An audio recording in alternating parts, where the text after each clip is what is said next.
వచ్చాను, కానీ నీ చంద్రగా రాలేదు.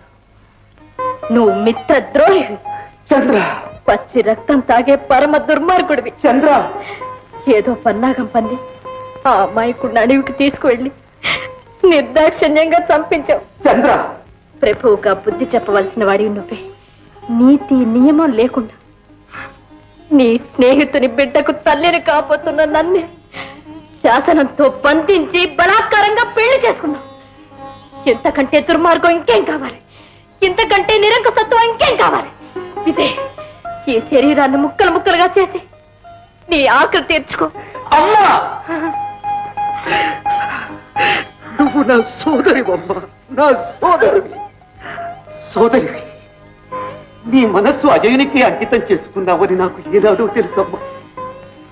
నీ ఇద్దరి వివాహం నేనే జరిపించి చిన్నతనంలోనే చితికిపోయిన నా స్నేహితుని జీవితం నందనోద్యానం చేసి నవ్వించాలని ఎన్నో కలలు కన్నానమ్మా.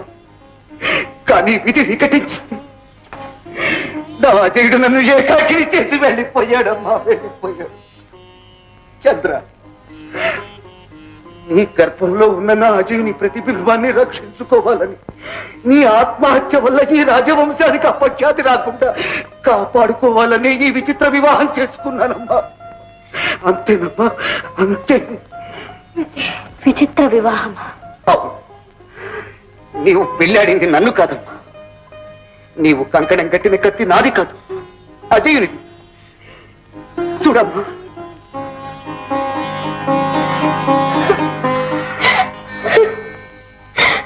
అదే అర్థమైందా చంద్ర?